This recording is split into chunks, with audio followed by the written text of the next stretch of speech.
the match that everyone wanted when the Cincinnati Open draw came out. Carlos Alcaraz versus Novak Djokovic in a replay of that thrilling Wimbledon 2023 final. This time, though, in Cincinnati, in a final, in a best of three on a hard court. Cannot wait to get into this one. Before we get into it, though, remember to that like button. Do subscribe if you're new, and do leave a rating or review if you're listening on a podcast platform. Okay, as always, we're going to break it down in 3 different sections, or maybe 4. The first section is going to be looking at their route and run to the final so far. Then we're going to talk about the head-to-head in our second portion.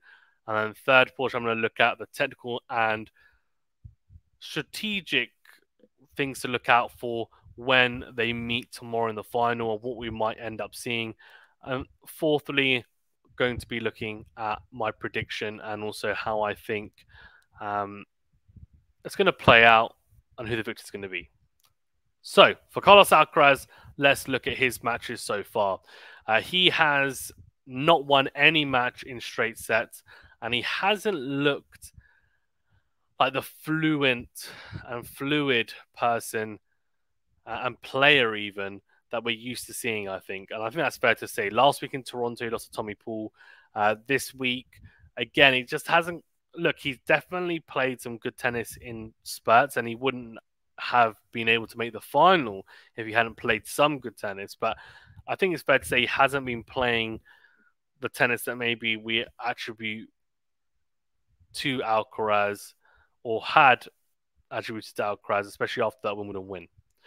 So beat Thompson in 3 sets, Paul, Purcell, and also Hurkacz, who he saved match points against today. For Djokovic, he has had an easier go of it, and he's just played really good tennis, beating Deljic Fokina, retirement there. When I say really good tennis, I think he's played more solid tennis, I would say, generally speaking, than Alcaraz so far. Beat Monfils, who's really his bunny, unfortunately. 18-0 now, that record. That's a record in the ATP Tour. The most lopsided head-to-head ever. Beat Fritz in straight sets, and then Zverev, which I just covered as well, so thank you to everyone that tuned in for that. Zverev had his chances. 7-6 was a tiebreaker in the first set. Didn't play the tiebreaker particularly well. And in the second set, he was actually a breakdown. Djokovic was serving for the match at 5-4. He broke back Zverev 5-all. Then got broken back straight away, though, 6-5, and Djokovic managed to hold. So, look, I mean, Zverev has been playing some good tennis. Full hands look pretty good this week as well, so good win for Djokovic. But he marches on. So, the head-to-head, let's get into that. So they've played each other 3 times. Of course, that incredible match last year in Madrid, a 3-setter on the clay. Alcaraz came out on top in a thrilling match, one of the best 3-set matches of last year as well. And I was really impressed the level from both players there. Then this year at Roland Garros, Djokovic won in 4 sets. Alcaraz, of course, picking up some sort of injury or cramp-related issue. And Djokovic then steamrolled him after 2 very close sets. 2 good sets. Djokovic took the first set comprehensively. Second set was close. Alcaraz took it. Then the start of the third set is when he started having the issue, and he just petered out after that. And then, of course, we had the Wimbledon final. Alcaraz playing some really good tennis. Same with Djokovic, an all-time classic, to be completely honest with you. And Alcaraz won after being destroyed in the first at 6-1, managed to take the next 2 sets. And then after Djokovic had a bit of a comeback and resurgence in the fourth, he won a tight 4th set, 6-4, closed it out really, really well as well, it has to be said. So they've never played each other on hard court, so we're going to get an idea and a flavor of what a US Open matchup might look like when they play each other tomorrow. Let's be honest about it. Both players haven't been playing their best tennis this week, that's for sure. But what I will say is I do think we're going to see close to their best level tomorrow, because these guys are going to bring the best out of each other. They're going to want to win. They've got a fiercely competitive nature about each other, about themselves even. And I do think that we're going to see both players raise their level. Djokovic is funny because before he had this incredible run at Wimbledon, was always seen as an incredible hardcourt player. I think it's fair to say he's the best hardcourt player, in my opinion, ever. He's that good on hard courts. For Alcaraz, he won his first slam on a hard court at the US Open last year, which is a real positive, of course, as well. And it shows that he can play well on hard courts. He's won also Miami as well. So look, I mean, he won Indian Wells this year as well. So I think for me, I would say that for Alcaraz, this is going to be a tougher match for him than Djokovic, in my opinion. He's got the added advantage of having a mental edge over Djokovic after beating him in a Wimbledon final, but this is a best of three. Djokovic has won Cincinnati before. He's more experienced on this surface. But the one thing that I will say is that Alcaraz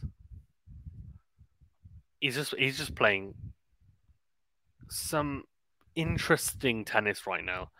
The forehand is not really booming right now, as it normally does in some instances. It's been very erratic, I think, some of his ground strokes, etc. as well. I also think for Djokovic, he's been serving pretty well, but there were some uncharacteristic errors against Zverev as well.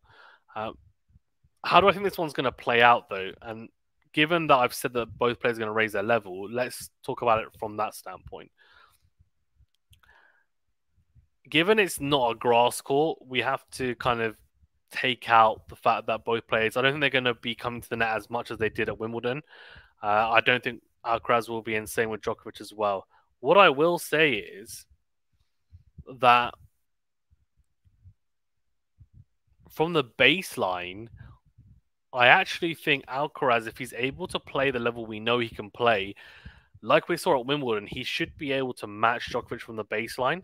Now, on a hard court, it's slightly different because Djokovic is going to utilize some different tactics, you would say, and there's not going to be as much, say, slicing from Djokovic, and same with Alcaraz as well. It's not going to be as effective on the surface. Djokovic uses the in-to-out forehand as well, and has been this week, I've seen. And for Alcaraz, he's not going to be able to push through the court as much with the flatter ground stroke. He's not going to have as much purchase through it. But we know that he can utilize his ground strokes in different ways with high topspin, etc. as well.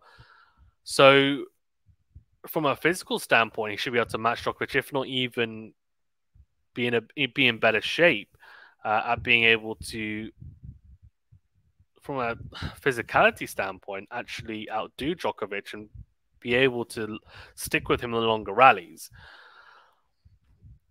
This is a real 50-50. It's a difficult one to see to understand exactly how it plays out, because they haven't played each other on hardcore before.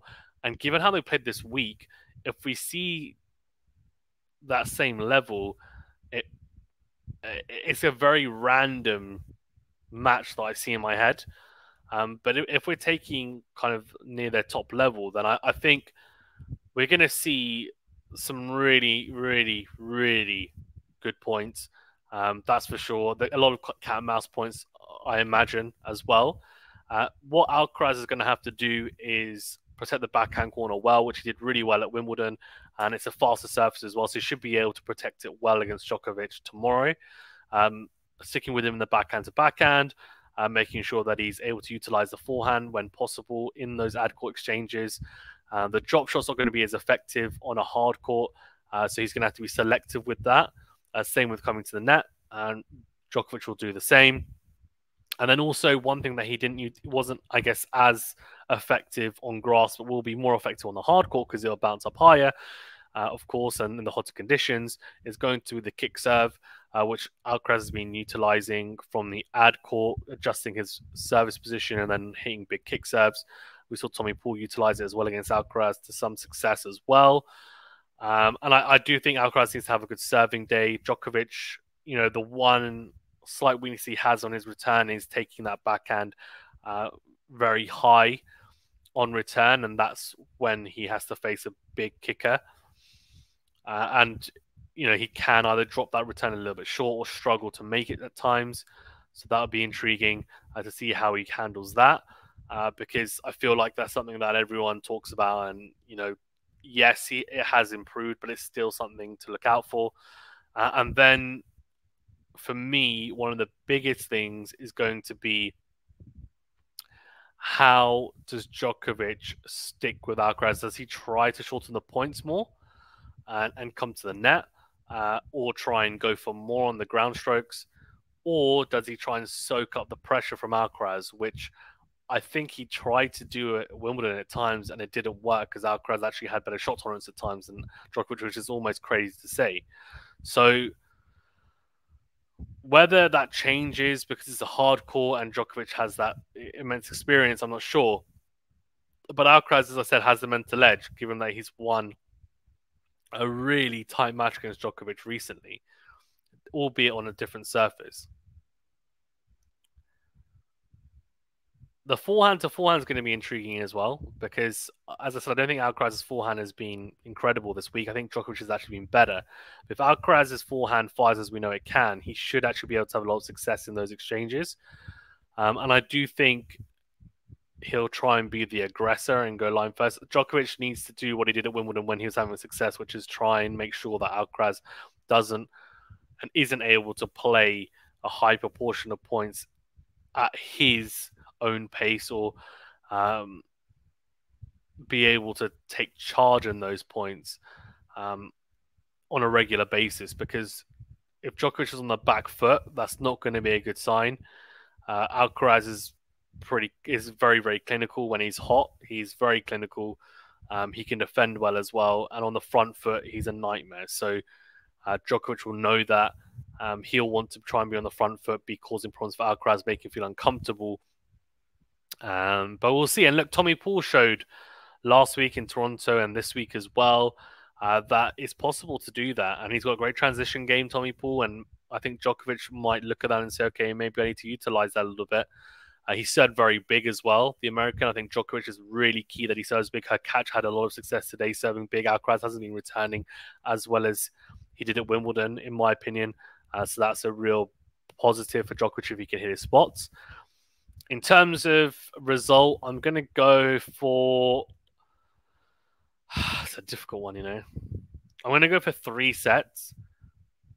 And I'm going to go for Djokovic to get revenge and win in 3 sets.